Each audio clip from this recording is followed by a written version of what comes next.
I didn't know that saving one child would make me a target.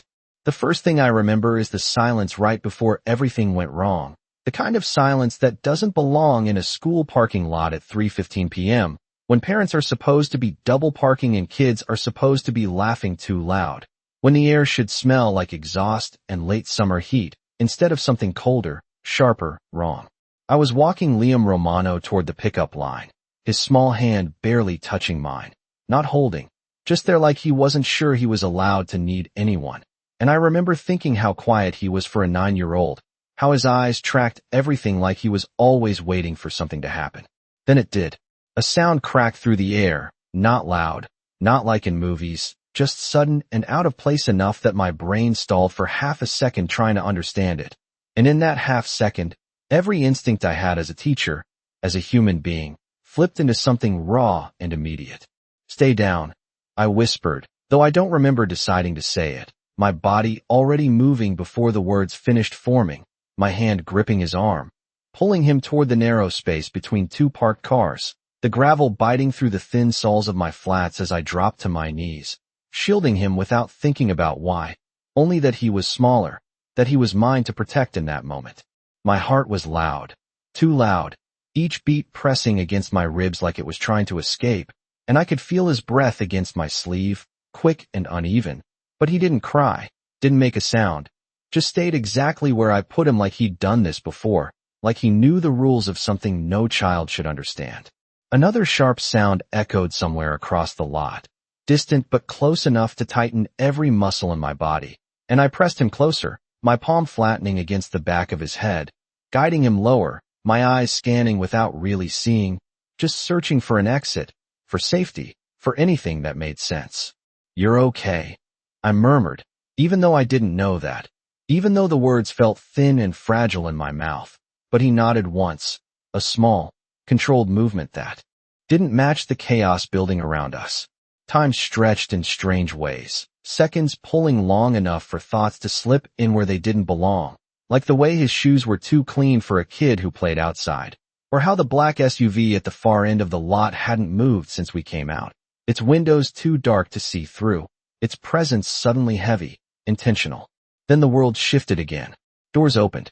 Not loudly, not dramatically, just with a quiet precision that cut through everything else, and I felt it before I saw it. That change in the air, like something powerful had just stepped into the space we were breathing in. I looked up despite myself, just a glance, just enough to catch the outline of a man stepping out of that SUV. Tall, composed, his movements controlled in a way that didn't match the urgency of the moment, and somehow, impossibly, the noise around us seemed to fold inward, like it was being contained, managed. My grip on Liam tightened instinctively, pulling him closer to me as if I could keep the world out with just my arms, but his head shifted slightly against my shoulder, just enough for me to realize something I hadn't before. He wasn't scared of the noise. He was waiting for the man. And when that man's eyes finally landed on us, on me, it didn't feel like relief. It felt like recognition. He did not run toward us like a father in panic. He walked, measured and precise, as if the world had already bent to his will long before this moment. And somehow that was more unsettling than anything else, because chaos was still echoing faintly across the parking lot while he moved like none of it could touch him, like nothing ever did. And the people around us seemed to respond to him without being told, a subtle shift, a clearing of space, a quiet obedience that made my skin prickle. I tightened my hold on Liam, my instincts screaming that I should get him out of there, that I should stand up and move and put distance between us and whatever this was. But my legs did not listen, rooted in place by the weight of his presence, by the way his gaze locked onto mine with a focus that felt too sharp, too deliberate. To be coincidence. "Are you hurt?" I asked Liam softly, forcing my voice to stay steady, to sound normal, because that was my job, to be the calm in moments that were anything but. And he shook his head once, still quiet, still watching the man approach like this was the part he had been waiting for all along. The man stopped a few feet away, close enough that I could see the details now, the clean lines of his suit, the absence of any visible panic, the kind of control that did not need to prove itself. And when he spoke, his voice was low, even, cutting through everything without effort. "Step aside." It was not a request. My heart stuttered, but I did not move. He is a student, I said, the words leaving my mouth before I could reconsider them, my hand instinctively pressing more firmly against Liam's shoulder, anchoring him to me. I am responsible for him. For a brief second, something flickered in his eyes, not anger, not surprise, something else, something assessing, like he was recalculating a variable he had not expected, and then his gaze shifted, dropping to where my arm shielded the boy, noting every detail with unsettling precision. You already proved that, he said quietly, and there was something in the way he said it that made my breath catch, not gratitude, not exactly, but recognition, like he had filed me away as something important. The air around us seemed to settle, the distant noise fading further, until all I could hear was my own breathing and the faint rustle of fabric as two other men positioned themselves behind him, not close, not threatening, just there, like shadows that moved when he did. Emily Carter, he continued, and my stomach dropped because I had not told him my name, had not given him anything, and yet he said it like it belonged to him already. You will let him go now. My grip tightened instinctively, every instinct clashing at once. The teacher in me refusing to release a child into uncertainty, the human in me recognizing that this situation was far beyond anything I understood, and Liam shifted slightly, just enough to look up at me, his expression calm in a way that did not match his age.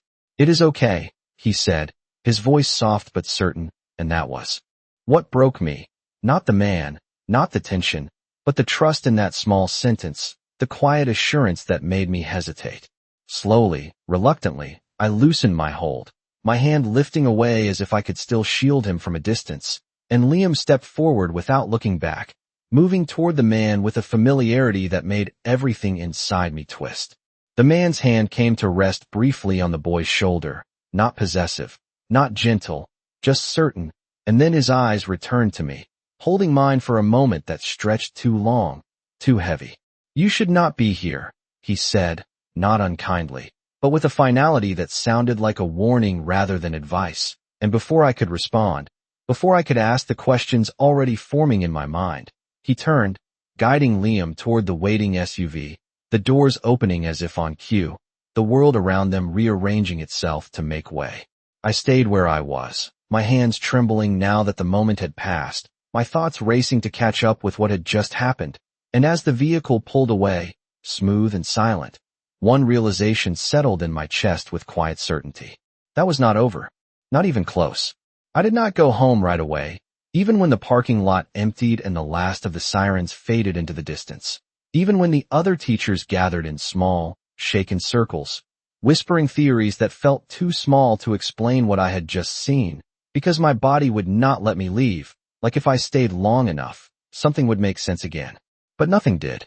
The space where the black SUV had been felt wrong now, too quiet, like it had taken something with it when it left, and I found myself staring at the asphalt as if it might give me answers. Emily, my name pulled me back, and I turned to see Principal Harris approaching, her expression tight, controlled in that administrative way that tried to smooth over things that could not be smoothed. Are you all right? She asked, her eyes scanning me quickly, checking for visible signs of harm, for something she could document, something she could manage. I am fine, I said automatically, even though my hands were still trembling, even though my heart had not settled into anything close to normal. The student. Liam, he is safe. Saying his name out loud made everything feel sharper again, more real, and for a moment I expected someone to question it, to ask how I knew he was safe, to demand details about the man who had taken him, but no one did. It was as if that part of the story did not belong to them, like it had been quietly removed from what was allowed to be discussed. His father picked him up, Principal Harris said after a brief pause, her tone carefully neutral, like she was choosing each word with intention. We have been informed that everything is under control. Under control. The phrase echoed in my head. Too neat, too final, and I nodded because there was nothing else to do, because arguing would not change the way everyone around me was already moving on, already filing the day away as something unfortunate, but contained. I stayed long enough to give a brief statement, long enough to reassure a few parents that their children were safe, long enough to go through the motions of normalcy until normal felt like something I was pretending to remember instead of something I actually knew. By the time I finally made it to my car, the sun had dipped lower, casting long shadows across the lot, and the air had cooled just enough to make me aware of the tension still locked in my shoulders. I sat behind the wheel without starting the engine, my hands resting on the steering wheel as I replayed the moment over and over again.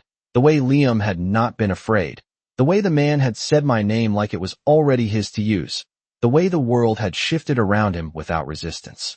My phone buzzed in the cup holder, the sudden vibration making me flinch before I caught myself, and when I looked down, there was no caller ID, just a number I did not recognize, a blank space where information should have been. I hesitated, my thumb hovering over the screen, every instinct telling me to ignore it, to go home, to pretend that today had ended the moment that SUV disappeared. But something else, something quieter and more certain, told me that ignoring it would not make it go away. Slowly, I answered. Hello. There was a brief pause on the other end. Not static, not uncertainty, just silence that felt deliberate, measured, and then his voice came through, low and unmistakable, like he had never left the space in front of me. You left before I could thank you, he said, and the words should have sounded polite, normal even. But there was something beneath them, something that made my grip tighten on the phone without me realizing it. I did not think thanks was necessary. I replied, my voice steadier than I felt, because I refused to let him hear anything else, refused to give him that. Another pause, shorter this time, like he had expected that answer. It is, he said simply, because actions like yours create consequences. The word consequences settled heavily in the space between us, not a threat, not exactly, but not harmless either, and I found myself holding my breath without meaning to. I was doing my job, I said again, repeating the same defense because it was the only one I had, the only thing that still felt like mine. No, he said quietly, and for the first time, there was something almost human in his tone, something that made my chest tighten in a way I could not explain. You did more than that. I did not know how to respond to that, did not know what he expected from me, and the silence stretched again until it felt like something alive, something watching. Then he spoke once more, softer now, but somehow more final. From this point on, you will not walk anywhere alone after dark, he said. You will not ignore unknown numbers. And if something feels wrong, you will call me. My heart skipped, confusion and resistance rising at the same time. I am not going to do that, I said, the words coming out sharper than I intended, because the idea of following instructions from a stranger, from him, felt like crossing a line I could not uncross. There was no immediate response, just that same controlled silence, and when he finally spoke again, his voice had shifted, not louder, not harsher, but firmer, like something had settled into place. You already are, he said. You just do not realize it yet. The line went dead before I could say anything else, leaving me staring at my phone, the screen reflecting my own expression back at me, and for the first time since the parking lot, I understood something with absolute clarity. I had not just been part of what happened today. I had been pulled into it. Sleep did not come easy that night, not in the way it used to, where exhaustion alone was enough to pull me under, because now every sound felt louder, sharper, like my senses had been turned up without my permission, and I kept replaying his voice in my head, the certainty in it, the way he spoke like the future had already been decided and I was just catching up to it. I told myself it was nothing, that I had dealt with difficult parents before, that this was just another version of control wrapped in a more expensive suit, but the thought did not settle the way I wanted it to. Morning came too quickly, pale light slipping through my blinds, dragging me back into a reality that felt slightly off, like everything looked the same, but something underneath had shifted. I went through my routine anyway, coffee, shower, the familiar rhythm of getting ready grounding me just enough to move forward, to convince myself that yesterday had been an exception, not a beginning. By the time I pulled into the school parking lot, the normal sounds had returned, engines, conversations, the low hum of a regular day. And for a moment, I almost believed I had imagined the weight of everything that had happened. Almost. Because the black SUV was already there, parked at the far end, exactly where it had been the day before, its presence quiet but undeniable, like a shadow that did not belong to the sun. My hands tightened slightly on the steering wheel before I forced them to relax, telling myself it could belong to anyone, that I was reading too much into a coincidence. But deep down, I knew better. I stepped out of my car, adjusting my bag on my shoulder, keeping my movements steady, controlled, refusing to let whatever this was dictate how I walked into my own workplace. And yet I could feel it, that awareness again, like eyes tracking me even when I could not see them. The hallway smelled like disinfectant and pencil shavings, familiar, comforting, and I focused on that, on the small details that anchored me to something real, something normal, until I reached my classroom and pushed the door open.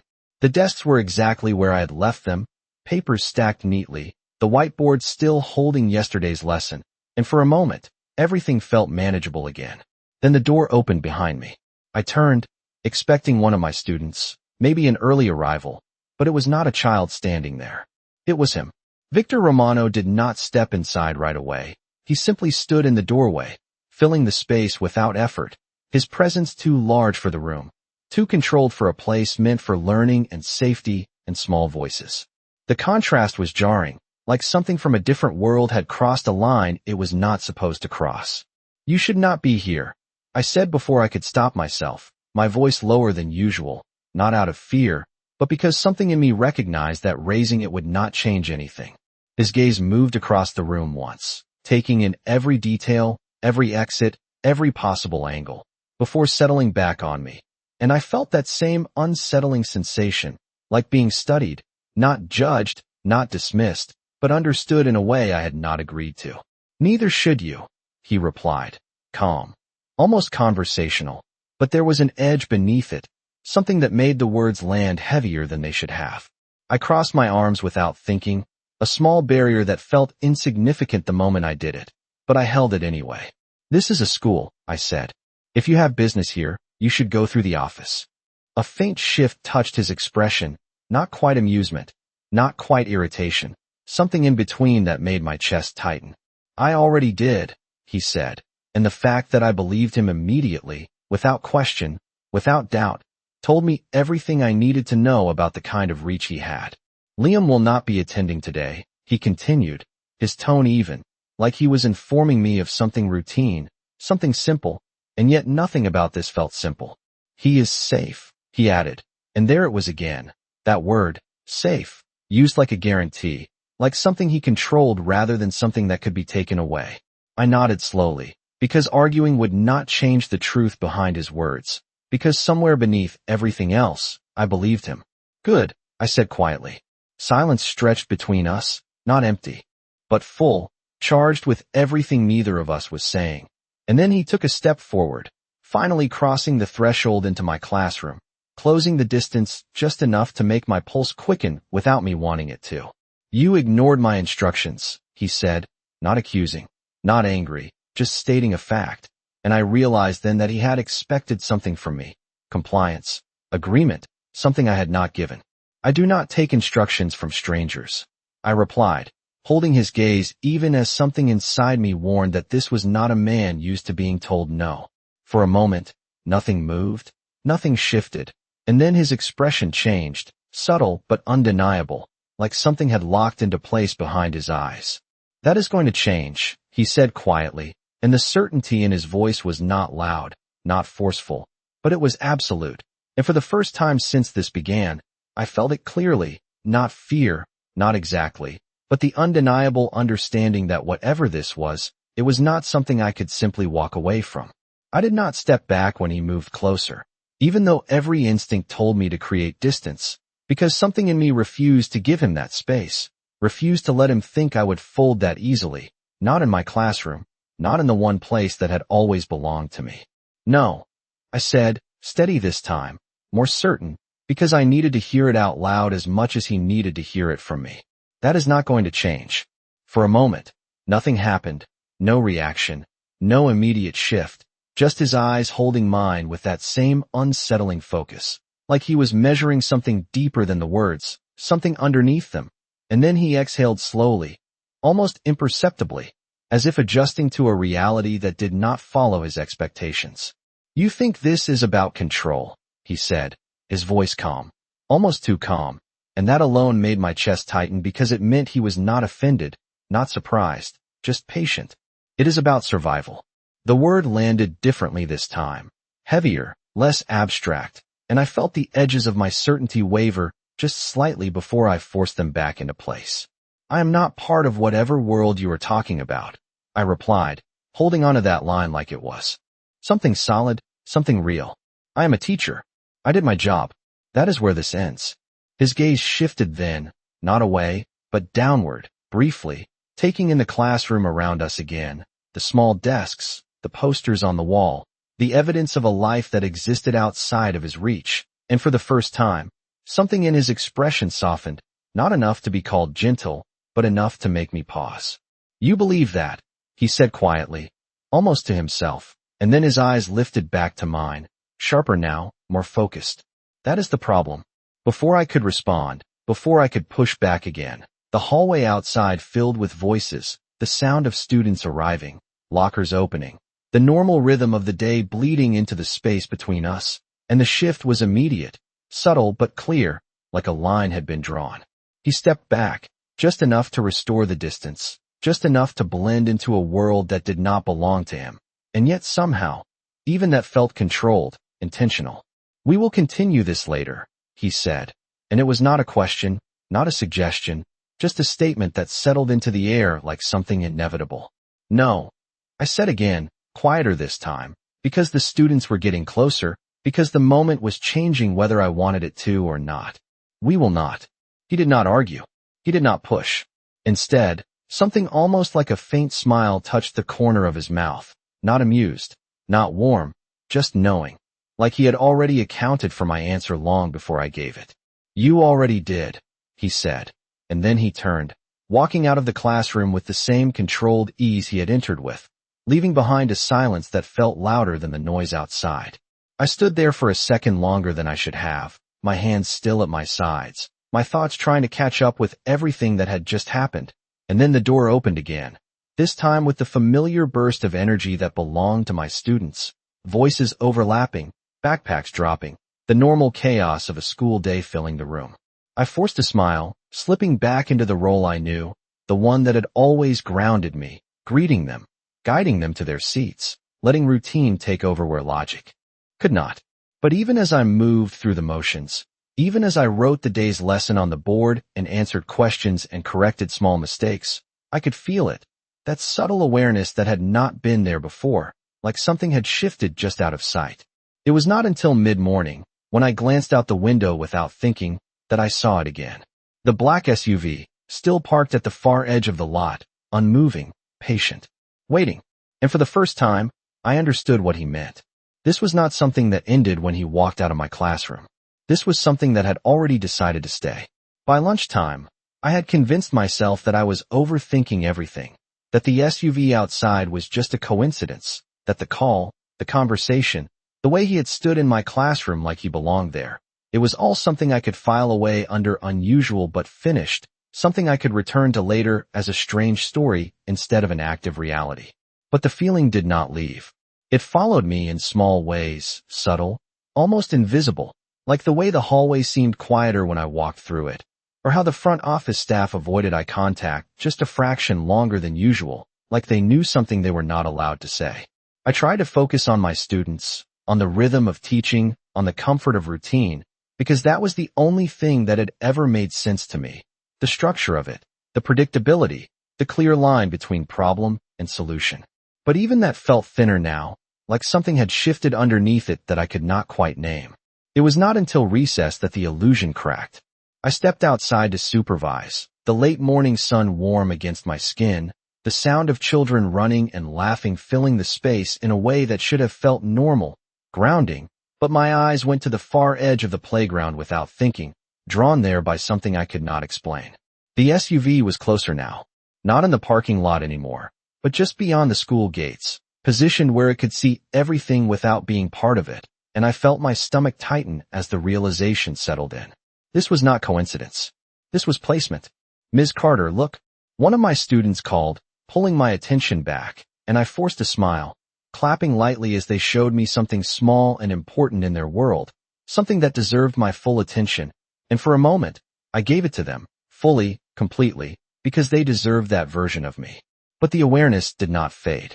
It stayed, like a second layer of reality running underneath everything else. When recess ended and I walked back inside, I told myself I would ignore it, that I would not give it power by acknowledging it, that whatever he thought he was doing, it did not change who I was or how I lived my life. That resolve lasted until dismissal.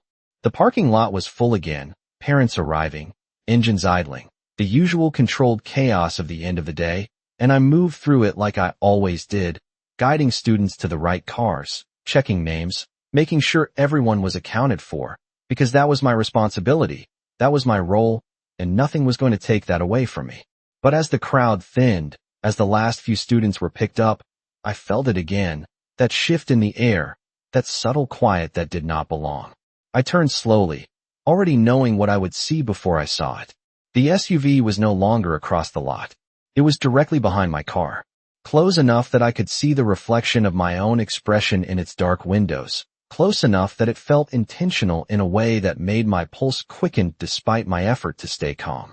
I stood there for a moment, keys in my hand, weighing my options, telling myself to get in the car and leave, to treat it like nothing, but something held me in place, something that needed answers more than it needed distance. The driver's side door opened before I could decide, not fast, not aggressive, just smooth, controlled, and Victor Romano stepped out like he had been there the entire time, like he had been waiting for this exact moment.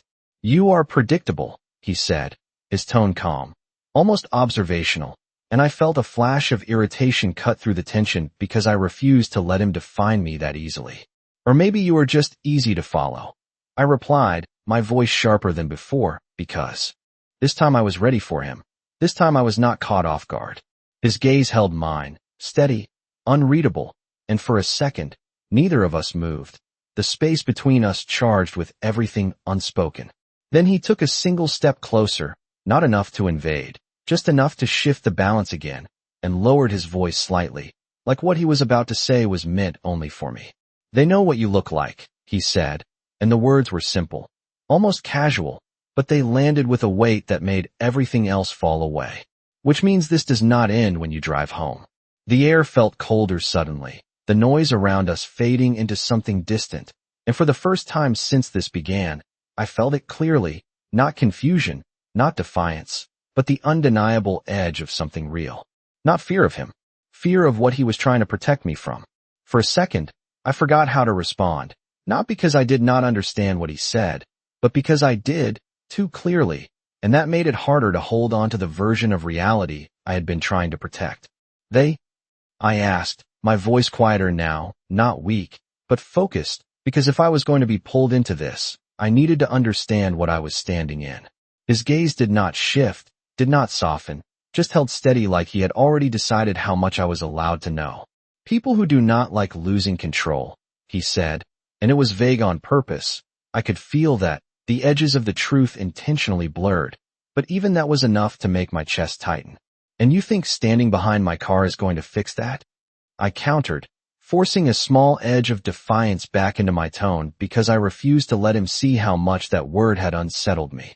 Something changed then, not in his posture, not in his expression exactly, but in the space between us, like a line I had not seen before it had just been crossed.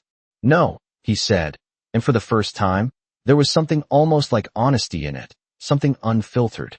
"I think it is already too late for simple solutions." The words settled heavily, and I looked away for a brief second, not out of submission, but to gather myself, to keep my thoughts from slipping into something reactive instead of intentional. The parking lot around us continued like nothing had changed, parents driving away, doors closing, the distant sound of laughter from students who had no idea how close they had been to something they could not name. It felt wrong, the contrast of it, like two realities existing in the same space without acknowledging each other. "You said I should call you if something feels wrong," I said slowly, turning back to him, testing the words, the logic behind them. "Everything about this feels wrong." A faint shift touched his expression again, something that almost resembled approval, like I had said something he had been waiting to hear. "Good," he replied, and the simplicity of it caught me off guard. "That means you are paying attention." My grip tightened slightly around my keys, the cool metal grounding me in a way nothing else was right now. "Then start talking," I said, more direct this time, Because if he expected me to follow anything he said, he was going to have to meet me halfway. What exactly did I step into? For a moment, he did not answer, and I could see it, the calculation behind his silence, the way he weighed what to say and what to keep, and then he glanced briefly past me, scanning the lot with a precision that made it clear he was never not aware of his surroundings. A situation that was supposed to stay contained, he said finally, his voice low, controlled, like every word had been chosen before he spoke it. You changed that. The implications settled in slowly, not immediate, not explosive, but steady, like a realization building piece by piece. By helping a student? I asked, the disbelief clear in my voice now, because the idea felt too simple, too unfair. By being seen. He corrected, and there it was again, that shift, that subtle tightening in my chest that came every time he said something that made more sense than I wanted it to. I exhaled slowly, the air leaving my lungs in a controlled release as I tried to process that, to fit it into something I could work with. So what now? I asked, quieter, not because I was giving in, but because the question mattered more than the tone. This time, he did not hesitate. Now you stop pretending this is temporary, he said, his eyes locking onto mine with that same unshakable certainty. And you let me make sure you stay out of reach. The words should have sounded like control, like something I needed to push back against, but instead, they carried something else, something heavier, something that felt less like a demand and more like a line drawn between two outcomes I did not fully understand yet. I held his gaze for a long moment, searching for something in it, a crack, a weakness, anything that would make this easier to dismiss. But there was nothing there except that same unwavering resolve. And for the first time since all of this began, I realized something I had been avoiding. This was not about whether I trusted him. This was about whether I could afford not to. I did not answer him right away, not because I did not understand the choice in front of me, but because I did, and that made it heavier than anything I had faced before, because this was not a test I could study for or a problem I could solve with logic and patience. This was something else entirely, something that required me to trust a man I had met less than 24 hours ago, a man whose world did not follow the rules I had built my life around. The late afternoon sun stretched long shadows across the pavement, and for a moment, everything felt still, like the world itself was waiting to see what I would do. And if I do not? I asked finally, my voice steady but quieter, because this was no longer about defiance. It was about understanding the edges of what I was being asked to accept. Victor did not move, did not look away, just studied me with that same unwavering focus. And when he spoke, his voice carried something new, something that felt closer to truth than anything he had said before. Then you learn the hard way, he said, and there was no threat in it, no intimidation, just a statement that felt grounded in experience, like he had seen what happened when people chose not to listen. I swallowed slowly, the weight of that settling in my chest, and for a brief second, I thought about walking away, about getting into my car and driving home and pretending that I could still control where this ended. But even as the thought formed, I knew it was not real, not anymore. I do not like this, I admitted, the words leaving me before I could filter them, because honesty felt more useful now than resistance. Something in his expression shifted again, subtle but noticeable, like he respected that more than anything I had said before. You are not supposed to, he replied, and the simplicity of it grounded me in a way I did not expect. Silence stretched between us again, but this time it felt different, less like a standoff and more like a transition, like something had been decided without needing to be spoken out loud. I glanced at my car, then back at him, weighing the reality of the situation against the instincts that had always guided me, and for the first time, those instincts did not point in a single direction. What does that actually mean? I asked, more practical now, because if I was going to move forward, I needed clarity, not just warnings. His answer came without hesitation. It means you do not go anywhere alone for a while, he said. It means someone will be nearby, even if you do not see them. It means you answer when I call. Each sentence landed with a quiet certainty, not rushed, not forced, just laid out like facts that were already in motion whether I agreed to them or not. And I just accept that? I asked, a small edge returning to my voice because I needed to push back somewhere, needed to feel like I still had a say in my own life. He took a step closer then, Not enough to invade my space, but enough to shift the balance again, enough to make his presence impossible to ignore. No, he said softly. You understand why. The difference between those two things settled in slowly, and I realized then that this was not about obedience in the way I had first assumed. It was about awareness, about stepping into a reality that existed whether I acknowledged it or not. My grip on my keys loosened slightly, the tension in my shoulders easing just enough to let me think clearly again. And Liam? I asked, because that mattered, because he was the reason any of this had started in the first place. For the first time, something in Victor's expression shifted in a way that felt almost human, almost unguarded. He is safe, he said, quieter now, and I believed him again without question, without hesitation. That alone should have scared me more than anything else. I nodded slowly, the decision settling into place not as a single moment, but as a series of small realizations that had been building since yesterday. Fine, I said, the word simple but heavier than it sounded, because it meant more than agreement. It meant acceptance of something I did not fully understand yet. His gaze held mine for a second longer, as if confirming something, and then he stepped back, the distance returning just enough to make the moment feel less intense, less immediate. Good, he said quietly, and there was something final in it, something that told me this was no longer a question of if, but how. He moved past me then, heading toward the SUV, his presence shifting with him, taking that weight in the air along as he went, and I stood there for a moment, watching, trying to process the fact that my life had just changed direction without asking for my permission. As I finally unlocked my car and slid into the driver's seat, one thought settled in with quiet clarity. I had not just agreed to his rules. I had stepped into his world. The drive home felt longer than usual, even though I took the same streets, the same turns I had taken 100 times before, because now every red light lasted too long. Every car that slowed near me felt intentional, and I caught myself checking my mirrors more than I ever had, not out of panic, but out of awareness that had settled into my bones whether I wanted it to or not. I kept expecting to see the black SUV behind me, but it never appeared, and somehow that was worse, because it meant I could not see what was already there. My apartment complex looked the same when I pulled in, the same cracked pavement, the same flickering light near the entrance, the same quiet that usually felt comforting after a long day, but tonight it felt different, like I was stepping into a space that no longer belonged entirely to me. I turned off the engine and sat there for a moment, my hands resting on the steering wheel, listening to the silence settle around me, trying to convince myself that I was still in control of something, anything, but the truth pressed in any way. I was not alone anymore. Not really. The thought followed me as I stepped out of the car, as I walked toward my building, as I climbed the stairs to my apartment, each movement deliberate, each breath measured, like I was learning a new way to exist in a place that used to feel automatic. When I reached my door, I hesitated for half a second before unlocking it, not because I expected something to be wrong, but because I understood now that the possibility existed, and that alone changed everything. Inside, nothing had moved.